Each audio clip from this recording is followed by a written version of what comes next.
నమస్తే. ఇటీవల గరికపాటి నరసింహారావు చేసినటువంటి వ్యాఖ్యలు తీవ్ర దుమారాన్ని రేపుతున్నాయి. ముఖ్యంగా ప్రభుత్వ స్కూళ్లలో చదువుతున్నటువంటి విద్యార్థుల పట్ల, అలాగే విద్యార్థులకు పెడుతున్నటువంటి భోజనం పట్ల వివాదాస్పద వ్యాఖ్యలు చేయడం జరిగింది.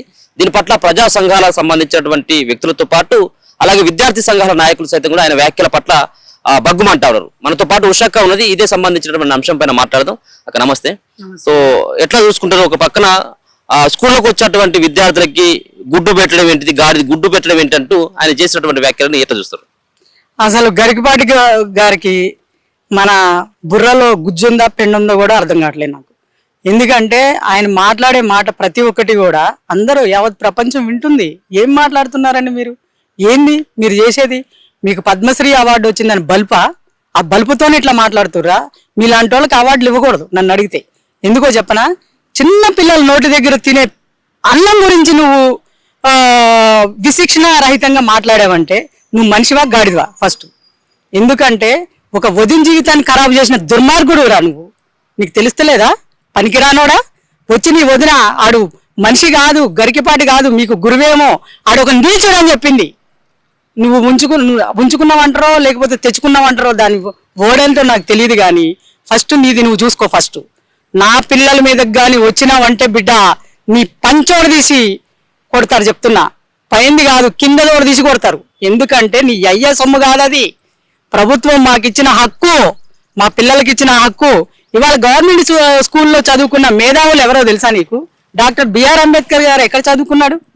ఐపీఎస్ ప్రవీణ్ కుమార్ గారు ఎక్కడ చదువుకున్నారు? ఈటల రాజేంద్ర గారు ఎక్కడ చదువుకున్నారు?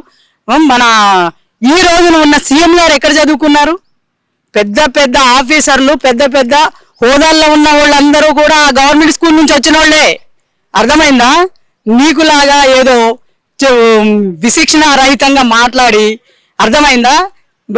ఏమంటారు, ఈ రాక్షసులు వేదాలు వల్లిస్తే అంటారు కదా, నీలాంటి వాళ్ళు కూడా రాక్షసులే నన్ను అడిగితే.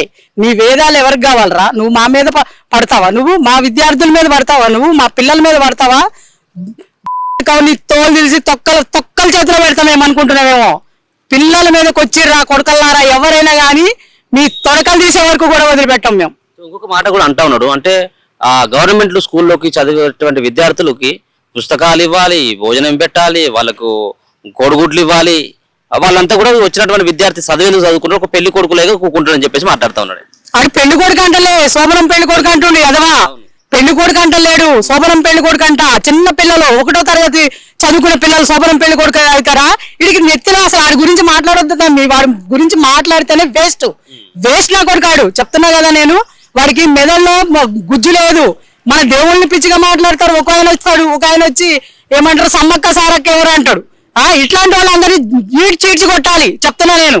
ఎందుకంటే ఈ రోజున దేవుళ్ళు అనేవాళ్ళు ఎవరైనా సరే, క్రిస్టియన్ కానివ్వండి, ముస్లిం కానివ్వండి, హిందూ కానివ్వండి, ఎవరు కొలిసే దేవుడైనా సరే సమానం. వాళ్ళు మనకి ఎవరు ఏ రూపాన్ని కొలుచుకుంటే వాళ్ళని మనం గౌరవిద్దాం, మన్నాళ్ళు గౌరవిస్తారు. అంతేగాని మీరు ఇట్లా కనుక మా పిల్లలు ఈ రోజున ఈనాటి పిల్లలే రేపటి పౌరులు, బాలలే రేపటి పౌరులు అని చెప్తున్నారు. రేపటి మేధావులందరూ కూడా బాలలే. రేపొద్దున ఒక స్కూల్ నుంచి ఇవాళ గవర్నమెంట్ స్కూల్లో చూసుకోండి, చదువుకున్న వాళ్ళందరూ ఉన్నత అధికారులు ఎవరైనా ఉన్నారంటే టీచర్స్ కానివ్వండి, ఐఏఎస్ కానివ్వండి, రాజకీయాల్లో కానివ్వండి, గవర్నమెంట్ స్కూల్ నుంచి వెళ్ళిన వాళ్ళే ఎక్కువ మంది ఉన్నారు. ఇవాళ బుక్కులు కానివ్వండి, ఇంటర్నెట్ కూడా ఉండాలని చెప్పేసి మేము కోరుతా ఉన్నాం. ఎందుకంటే స్కూళ్ళలో మా సంఘాలన్నీ కూడా ఇదే కదా చెప్పేది. ఫస్ట్ మీరు విద్య, తర్వాత వైద్యం, ఈ రెండింటి మీద కదా మా కొట్లాట. మీరు ఎందుకు ఇట్లాంటివి మాట్లాడుతున్నారు? వాళ్ళు ఉంటేనే కదా రేపటి భవిష్యత్తు మనకి. ఆ భవిష్యత్తు ముందుకెళ్లాలంటే మాత్రం ఇట్లాంటి కొడుకులు ఇంకొకటి వచ్చి ఇట్లాంటి పిల్లల మీద వ్యాఖ్యలు చేయకముందే బట్టలు తీసి కొట్టాలని చెప్పి నా యొక్క మనవి. ఒక పక్కన మీలాంటి వాళ్ళు ఆయన వ్యాఖ్యలను వ్యతిరేకిస్తూ ఉంటే, కొంతమంది మీలాంటి వాళ్ళు మాట్లాడినప్పుడు మిమ్మల్ని కూడా వ్యతిరేకిస్తూ ఉన్నారు. గరికపాటి మాట్లాడినటువంటి దాంట్లో మీకు ఏం తప్పు కనబడుతుందో ఆయన అన్నది కూడా నిజమే అని చెప్పేసి కొంతమంది సమర్థించేటువంటి ప్రయత్నం చేస్తారు. దాంట్లో ఏం మాట్లాడతారు? ఇక సమర్థిస్తున్నారంటే ఆయన ఏం చెప్తున్నాడో, ఏం సమర్థిస్తున్నాడు మనకు సంబంధం లేదు. సమర్థించే వాళ్ళ గురించి నాకు అనవసరం. కానీ తినే పళ్ళెం దగ్గర మామూలుగా ఆరోగ్యంగా ఉండాలనే కదా మంచి ఆహారం పెట్టేది. ఇప్పుడు ఒక తల్లిదండ్రులు ఉన్నారంటే గవర్నమెంట్ స్కూల్కి పంపిస్తున్నారంటే ఈ రోజుల్లో కూడా వాళ్ళ పరిస్థితి బాగోకే. ఎందుకంటే పొద్దున్నే వాళ్ళకి వండుకోవడానికి కూరగాయలు అన్ని కూడా సహకరించగా వాళ్ళు తెల్లారి పొద్దున్నే లేచి పనులకు వెళ్ళేటప్పుడు, అమ్మలు నాన్నలు పనులకు వెళ్ళేటప్పుడు వాళ్ళు ఉన్నదేదో ఉన్నది లేనిది గంజో కట్టుకోవాలని తింటా వీళ్ళని మంచి చదువు చదివించాలని సాయంత్రం వచ్చిన తర్వాత ఇంత ఏదో ఒకటి మంచి ఆహారం వండుకుని ఉన్న తల్లి నలుగురు తింటారు. అట్లాంటి పరిస్థితుల్లో ఉన్న వాళ్ళకి మంచి చదువు చెప్తున్నారు, మంచి ఆహారం ఇస్తున్నారు. ఇదేమి ఇప్పుడు గవర్నమెంట్ అప్పుడు గవర్నమెంట్ ఇచ్చింది కాదు, మనకి తాతల కాలం నుంచి ఉంది. మనకు చదువు చెప్పాలి, తిండి పెట్టాలి అనేది తాతల కాలం నుంచి ఉంది. మీలాంటి వాళ్ళు మధ్య మధ్యలో వచ్చి గుడ్డులు లెక్క పెట్టాలి, గుడ్డుల మీద ఈకలు బిగుతాం, గాడిద గుడ్లు అంటే మీరే గాడిదలు అని చెప్తాను నేను. సో ఒక పక్కన కూడా అంటే టీచర్లు కూడా అంటా ఉన్నాడు, అంటే టీచర్లు చదువు చెప్పలేక కేవలం వచ్చి ఎన్ని గుడ్లు వచ్చినాయి, ఎన్ని గుడ్లు పెట్టినాం అని చెప్పేసి ఆ చెప్పడం వరకు, ఆ రాసుకోవడం వరకు మాత్రం సరిపోతుంది, వాళ్ళు కూడా ఏం చదువు చెప్తారు టీచర్లు అని చెప్పేసి కూడా మాట్లాడింది.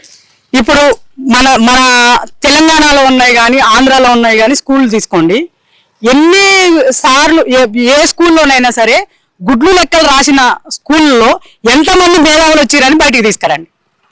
ఆ లెక్కలు ఫస్ట్ తెలుసుకో. నువ్వు ఈ గుడ్లు లెక్కలు పెడతా ఉంటే అసలు నీకు నీ దృష్టిలో చదువులు చెప్పరని అన్నావు కదా, చదువుకుని ఎంతమంది మేధావులు బయటకు వచ్చారో నువ్వు అది లెక్కలే. అర్థమైందా?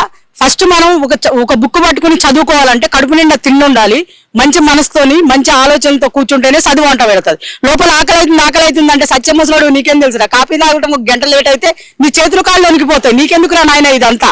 ఏదో చెప్తున్నావు, నువ్వు చేసిన తప్పులు ఎవరో చూస్తలేదు, ఏదో వింటుర్రు, బాగా మంచిది కదా నీ దండాలకి బారిస్ అయిపోతురు, చూస్తురు. నీ లోపలంతా కుట్రుందని ఇవాళ బయటపడింది. ఎందుకక్క మరి అంటే చిన్న పిల్లల మీద ఈ గుడ్ల మీద ఎందుకు అట్లాంటి వ్యాఖ్యలు చేసిందని చెప్పేసి అనుకుంటా. ఏదైనా కానీ నేనేం చెప్పినా గానీ పెద్ద అందరూ నన్ను నాయంకే చూస్తుర్రు, నన్నే లైకిలు కొడుతుర్రు అనుకుంటుండేమో, బట్టలు కూడా ఓడదీసి కొడతారు అని చెప్పి ఇంకా తెలియదు.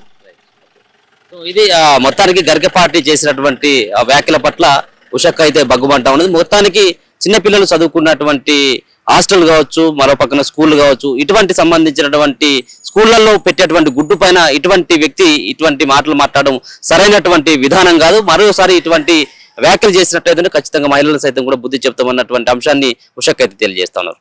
చూస్తూనే ఉండండి మన తొలి వెలుగు.